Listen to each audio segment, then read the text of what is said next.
Iglesia Bautista Betel comparte con ustedes este día el sermón Los campos blancos para la siega, la visión de Dios.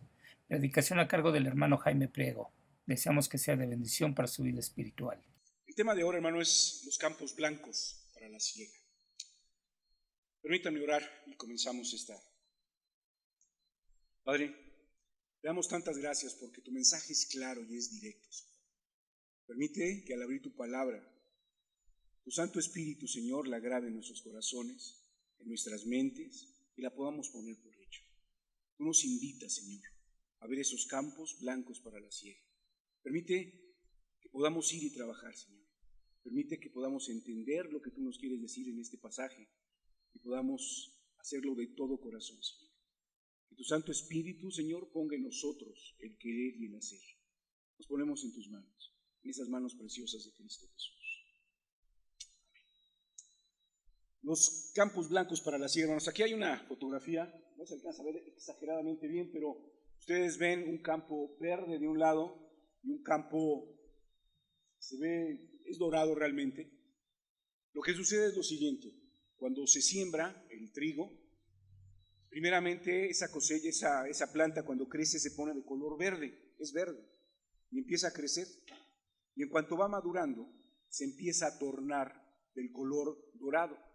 Y el campo se va aclarando, la visión cuando se ve eso en conjunto, se ve que ese campo empieza a perder ese verdor y empieza a ponerse, se aclara. Y esa frase de los campos blancos, precisamente es esto, es cuando el campo está listo para ser cosechado. Los campos blancos es el campo que está listo para la cosecha, cuando ya es correcto poder hacer la siega, cosechar y tener ese grano. Entonces, cuando se dice los campos están blancos para la siega, es ese cuando se aclaran esos campos y están listos para la cosecha. Pero vayamos en este pasaje, hermano, tratar de escudriñar en este capítulo 4 de lo que hemos leído. Versículo 35, no lo busquen, dice así: ¿No decís vosotros, aún faltan 4 meses para que llegue la siega? He aquí os digo, alzad vuestros ojos y mirad los campos, porque ya están blancos para la siega. Y el que siega recibe salario y recoge fruto para vida eterna, para los que siegan se gocen juntamente con los que siegan. Porque en esto es verdad el dicho: uno es el que siembra y otro es el que siega. Os he enviado a segar lo que vosotros no labrasteis. Otros labraron y vosotros habéis entrado en su labor. Ustedes, si acabamos de leer este pasaje, hermano, y lo contextualizamos precisamente en el momento que los discípulos están hablando con Jesús después de que él ya habló con la mujer samaritana. Y la mujer samaritana salió y fue a hablarle a los hombres de Samaria, de Sicar, de esa ciudad de Sicar, de la región de Samaria. Fue a hablar con ellos y seguramente por esos campos, ustedes ven, en esos campos verdes que estaban, porque dice, aún faltan 4 meses para la cosecha. El trigo, hermanos, tarda 6 meses, hay 2 cosechas al año. El trigo se siembra 2 veces al año y la cosecha tarda 6 meses para poderse recoger. Cuando Jesús pone esta cuestión, dice, aún faltan 4 meses, nos está diciendo claramente que esos campos estaban verdes, tenían 2 meses de haberse sembrado. Y dice, todavía faltan esos 4 meses que siguen por delante. Y el Señor está contextualizando directamente y está diciendo, esos campos, aunque ustedes los ven verdes, ustedes alcen sus ojos y van a poder ver que la cosecha, que los campos ya son blancos. ¿Qué era lo que veían? Cuando estos discípulos estaban con Jesús y alzaron sus ojos y vieron hacia esos campos verdes, lo que vieron también entre esos campos verdes era la gente que venía de Sicar a donde estaba el pozo. Venía la gente con esta mujer samaritana, venían esas personas caminando entre esos campos y Jesús les dijo, miren, ahí están esos campos que ya están listos para la siega. Jesús se refería a la gente que estaba caminando hacia ellos. Y esa mujer que traía, les había dado esa palabra,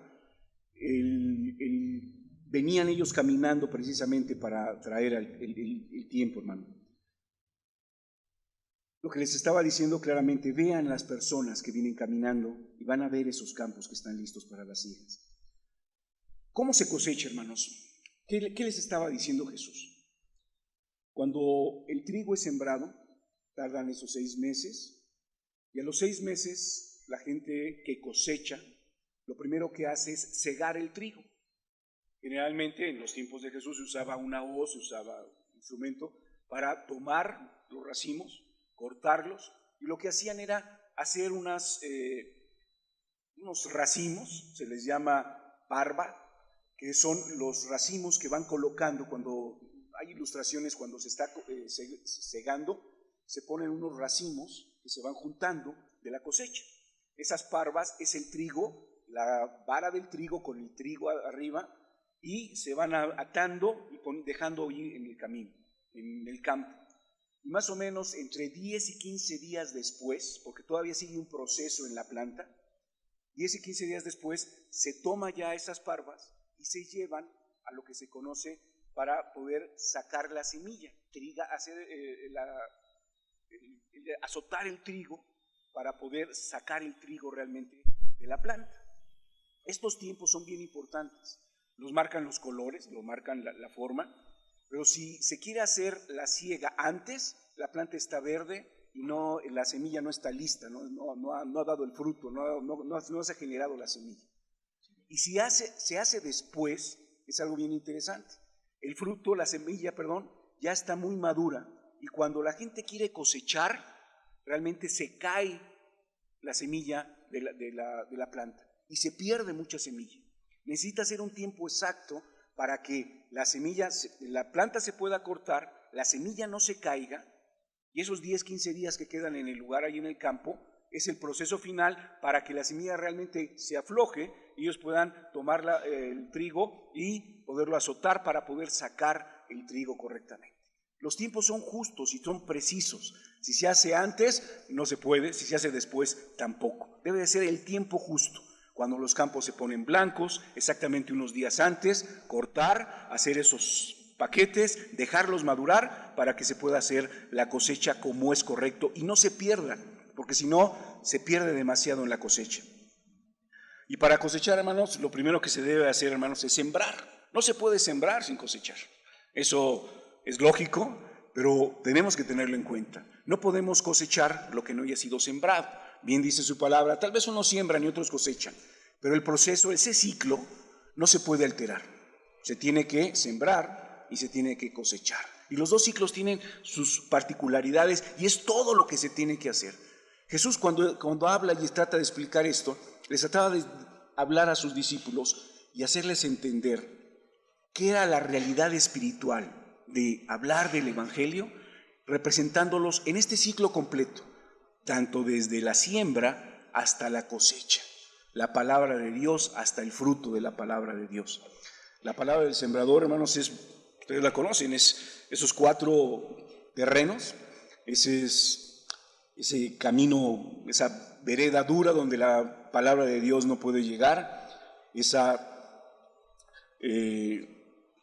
piedras que son las pruebas, los espinos que son los afanes de la vida, los placeres, y la buena tierra donde puede caer.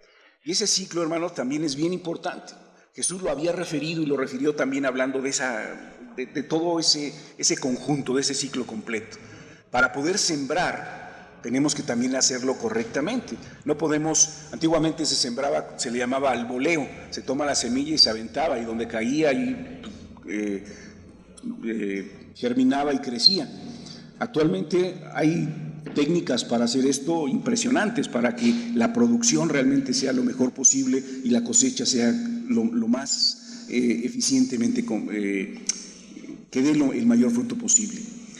Dice el Señor que ese ciclo completo, desde sembrar hasta cosechar, en muchas ocasiones se va acortando en los tiempos espirituales. No podemos acortar el tiempo de la cosecha, pero sí esos tiempos. La Biblia dice en Amós 9, dice así, fíjense bien: he aquí, vienen días, dice Jehová, en que el que ara alcanzará al segador, y el pisador de uvas al que lleva el cimiento.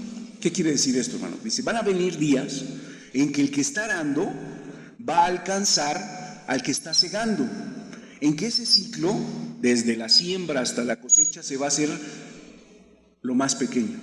El que va arando va alcanzando al que está segando la cosecha anterior. Y si lo repetimos, el que viene cosechando va alcanzando al que está sembrando adelantemente. Y lo hace para hacerlo más directo, dice, y el que pisa las uvas está alcanzando al que lleva las uvas al lagar. Los ciclos se acortan.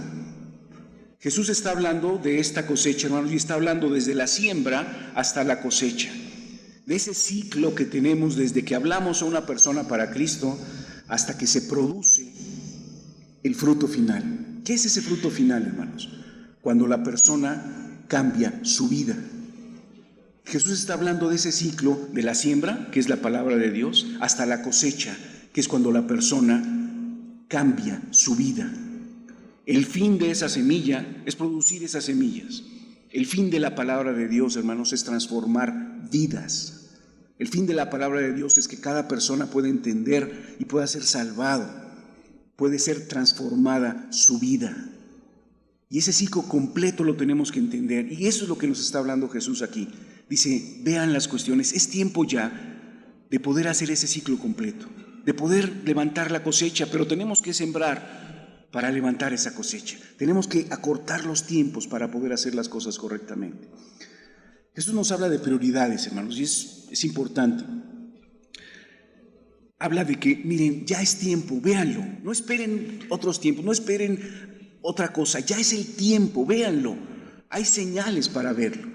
Habla de prioridades. Cuando regresan los discípulos y le dicen, entre tanto los discípulos le rogaban diciendo, Rabí, maestro, come. Él les dijo, yo tengo una comida que comer que vosotros no sabéis. Entonces los discípulos decían unos a otros, ¿le habrán traído a alguien de comer? Jesús le dijo, mi comida es que hagan la voluntad del que me envió y que acaben su obra.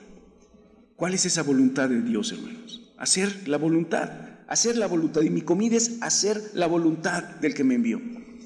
Jesús estaba poniendo prioridades, hermanos. Le estaba diciendo a los discípulos, miren, espérense, entiendan, antes de comer, antes de llegar a Galilea, antes de hacer otra cosa, lo que tenemos que entender es que la prioridad número 1 es hacer este ciclo, desde sembrar hasta cosechar, poner esa palabra y hacer que esa palabra fructifique y traiga almas nuevas, que gente cambie su vida, que la gente pueda ser liberada, hermanos.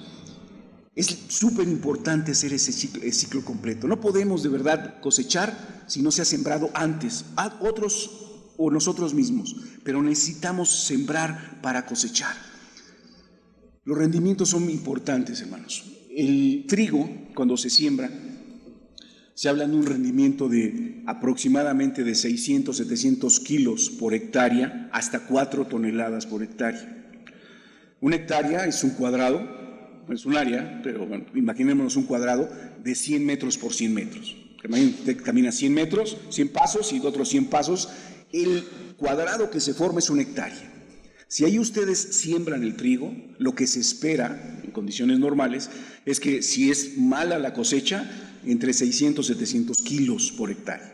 Pero si ustedes lo hacen correctamente, se pueden recoger hasta 4 toneladas de trigo por cada hectárea. ¿Qué es esto, hermanos?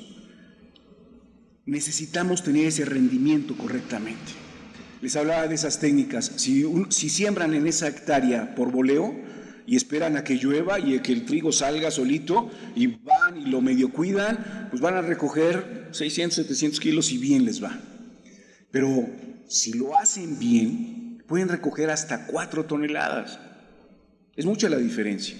¿Qué es hacerlo bien? Bueno, es sembrarlo correctamente.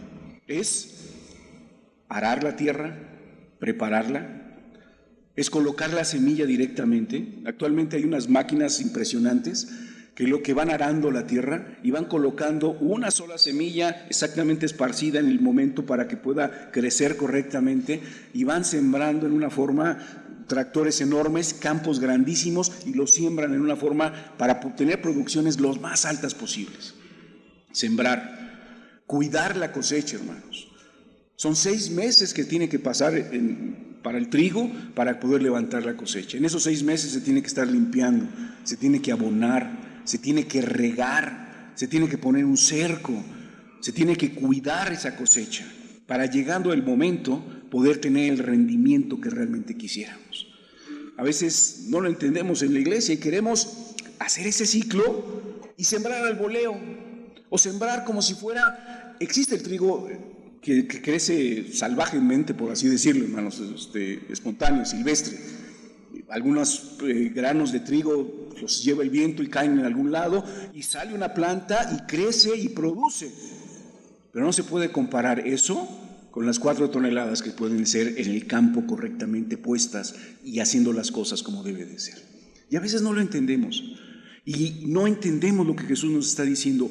El fin absoluto, único que tenemos es hacer ese ciclo, hermanos. Hablar de su palabra para producir lo que Dios quiere. Almas nuevas, almas distintas.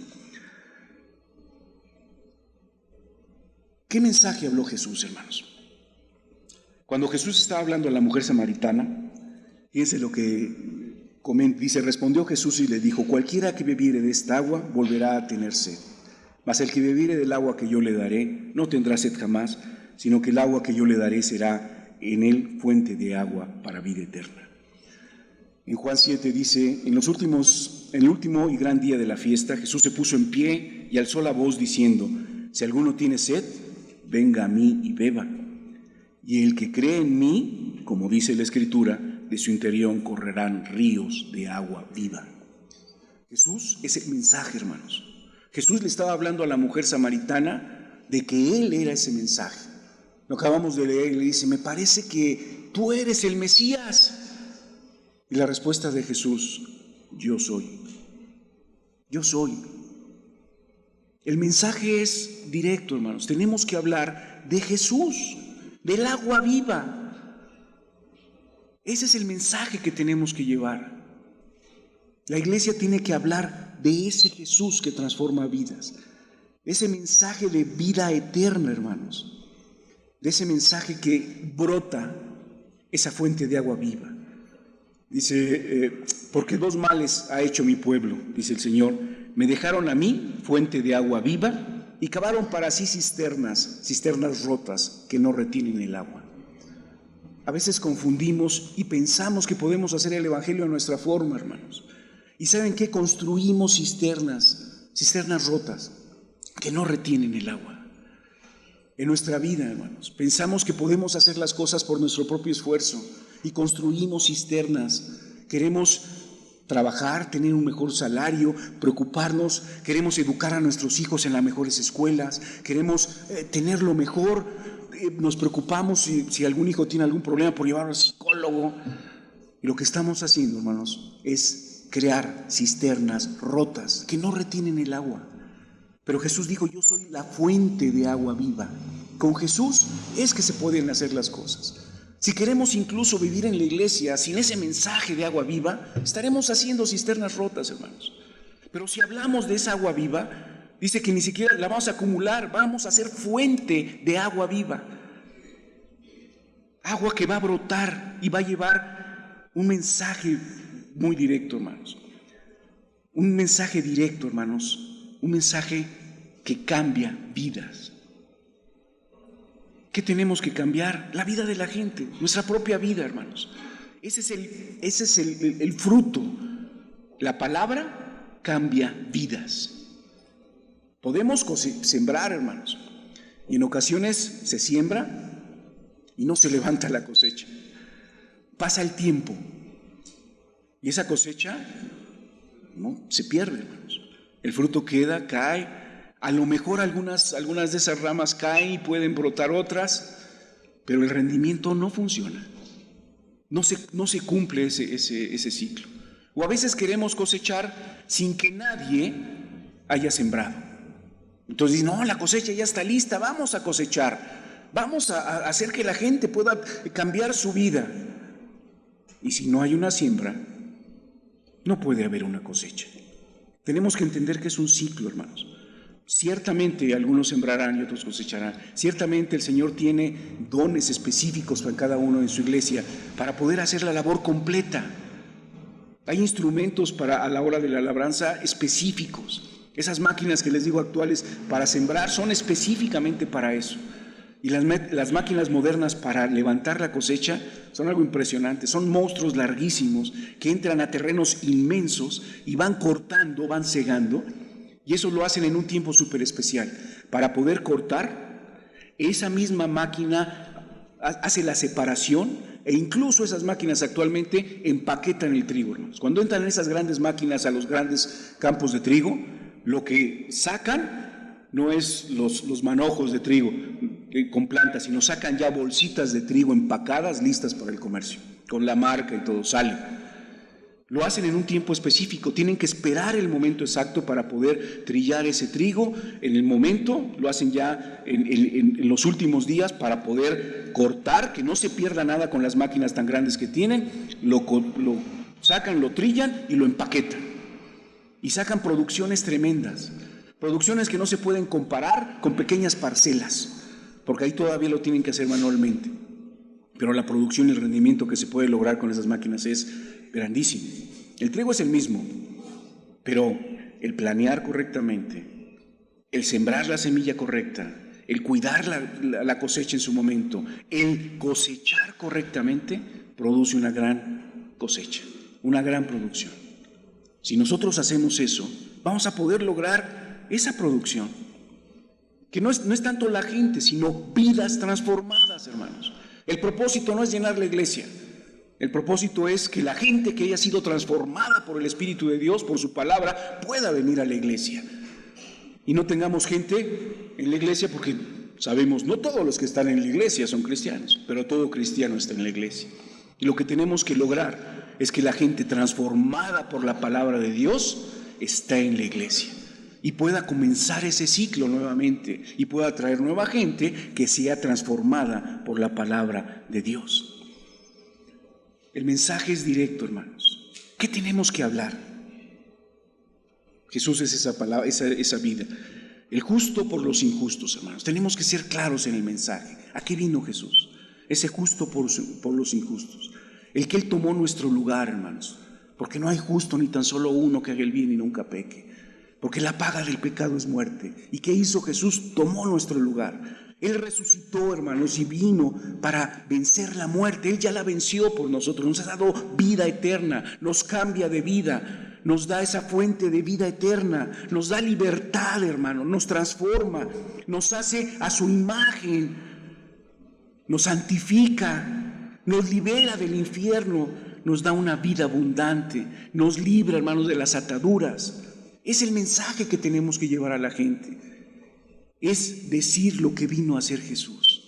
Hace 2000 años, dejando su trono de gloria, vino a nacer de una virgen, a vivir una vida santa, el justo por los injustos, a pagar nuestros pecados en la cruz, al resucitar y vencer para darnos una vida transformada, para liberarnos, hermano, liberarnos de ataduras que tenemos, librarnos del pecado, librarnos del infierno. El mensaje lo tenemos que dar. Esa es la semilla y el resultado es directo. La vida eterna, vidas transformadas, vidas que cambian. A eso se refería Jesús cuando decía, mira, esta gente que viene, que llamó a la mujer, viene, ha sido sembrado, ya están listos y vamos a hablarle. Y se quedaron 2 días hablándoles, diciéndoles esta verdad, esa agua viva comunicándosela. Y la gente cambió, la cosecha se levantó. El tiempo es ya. El tiempo está directo para poder hacerlo, hermanos. Tenemos que luchar para hacer eso. No es fácil.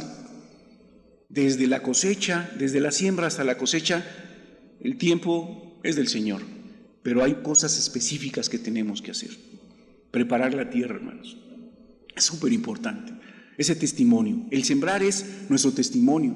Es que la gente pueda ver en nosotros una vida transformada.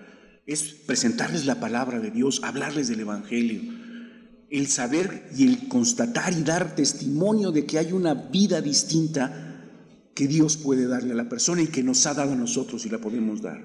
El poder liberar a la gente, hermanos. Hay tantas ataduras. Lo podemos ver en el mundo y lo podemos ver en cada uno de nosotros, hermanos. Ustedes pueden ver las noticias, cada vez asesinatos, personas que se encuentran mutiladas y desmembradas por todos lados. En el mundo, hermanos, hay guerra. hay aflicción, hay hambre. En nuestras colonias hay gente que está necesitada. En nuestras casas, hermanos, hay familias que se están separando. Hay personas que tienen ataduras, hermanos, adicciones. Ahí está la cosecha, véanlo, ahí está. Tenemos que llegar a sembrar, a hablar de esa palabra. Y la cosecha es cuando esa persona que tiene esa atadura es liberada por el Espíritu de Dios. Cuando esa familia es unida, cuando ese hijo puede reconciliarse con el Padre. Eso es la iglesia, hermanos, donde se pasa el arado, donde se quitan problemas, las piedras, esos problemas, donde se quitan los espinos, donde se prepara el camino, donde cuando está la semilla se empieza a cuidar, se empieza a regar, se pone el agua, se pone ese cerco para que no pase otra cosa y las puedan matar a esa planta. Eso es la iglesia. Y en el momento esa semilla crece, es abrir ese corazón y es permitir que esa agua viva fluya en la persona y que el Espíritu de Dios cambie vidas. Ese es el ciclo y lo tenemos que lograr, hermanos. Los números que hemos visto aterradores, 6 meses y, siendo sinceros, sin bautismos, 4 bautismos de 4 niños, hermanos, que ya tenían tiempo en la iglesia. Los de la última vez fueron de una misión. Estamos a 16 de julio. ¿Dónde está el tiempo? Jesús nos dice, miren, alcen sus ojos, véanlo, aquí están. Podemos ir a hacer ese ciclo completo. No pensemos que vamos a salir a cosechar directamente, pero tenemos que hacer ese ciclo, sembrar y cosechar. Porque el que siembra está alcanzando al que está segando, y el que está segando está alcanzando al que está cosechando. Y tenemos que empezar a hacer esto, hermanos. A veces nos cuesta, y lo sabemos, y tenemos temor de hacerlo. Pero hablando de esto mismo, hay en su palabra hay un pasaje que me encanta y habla precisamente del trigo. En Jueces capítulo 6 dice, pues sucedió que cuando Israel había sembrado, subían los medianitas y los amalecitas. Versículo 5, porque subían ellos y sus ganados y venían con sus tiendas en grandes multitudes como langostas. Ellos y sus camellos eran innumerables, así venían a la tierra para devastarla. En tiempos de Gedeón, lo que sucedía es que en esa cosecha normal, los israelitas sembraban, cuidaban, y al parecer 2 veces al año llegaban estos medianitas y los amalecitas, y llegaban como langostas, dice la palabra. Llegaban y se acampaban ahí con sus animales, con sus camellos, con sus ovejas, y arrasaban esas cosechas y se las llevaban. Y los israelitas simplemente estaban ahí temerosos de lo que estaba sucediendo y les estaba pasando. Cada 6 meses llegaban y los dejaban en las mismas. Eso es lo que sucede muchas veces con nosotros, hermanos. Satanás quiere hacer esto con nosotros. Se siembra, empezamos a ver algo y llega Satanás y arrasa. Eso, como langostas dice que llega. Y no deja nada. Y la gente lo que hacía era tener miedo, hermanos, de esto. Pero, versículo 11 dice, y vino el ángel de Jehová, Jesucristo mismo en persona, llegó a hablar con Gedeón. Se sentó debajo de la encina que está en Ofra, la cual es de Joás, Abiesita, y su hijo Gedeón estaba sacudiendo el trigo en el lagar. Fíjense los 2 ejemplos. Estaba trillando, estaba sacudiendo el trigo, pero en el lagar, no en el campo. No estaba sacando la cosecha, sino de lo poco que había podido cortar, escondido, estaba sacudiendo el trigo. Y fíjense lo que le dijo Jesús. Y el ángel de Jehová se le apareció y le dijo, Jehová está contigo, primera cosa. Y lo segundo, varón esforzado y valiente. Estoy seguro que Gedeón estaba temeroso en el lagar, en algo escondido, algo que está bajo techo, algo por otro lado, sacando el trigo, y le dice Dios, varón esforzado y valiente. Y de haber volteado dice, ¿a quién le hablas? Yo tengo temor de que los midianitas lleguen y nos quiten esto. Pero el Señor le estaba viendo como lo que era, como ese líder que Dios lo estaba haciendo y lo estaba preparando para llevar a que liberara a ese pueblo, para que pudiera levantar esa cosecha. Y el día de hoy, Jesús nos ve a cada uno de nosotros y nos dice, varones, mujeres esforzados y valientes. Y dice, yo estoy contigo, Jehová está contigo. Varones y mujeres esforzados y valientes. Y seguramente como Gedeón tendríamos que decir lo mismo. Señor, ¿a quién le hablas? Hace 6 meses y la cosecha no está, Señor. ¿Qué pasa? Pero el Señor estaba viendo a Gedeón como lo que era realmente, no como lo que estaba pasando en ese momento. Y Jesús nos puede ver ahora y aquí como lo que somos, hermano. No como lo que representamos en algún momento, como lo que somos. Esforzados y valientes porque Dios está con nosotros. Y Gedeón, el problema es que a veces queremos hacer las cosas fuera de su plan. O no buscamos el rendimiento, hermanos. Y queremos seguir evangelizando, brillando al voleo, donde caiga la semilla. No la cuidemos, no pasa nada. Viene gente, se van gente, no importa. Tenemos que preocuparnos por la productividad, hermanos, por hacer las cosas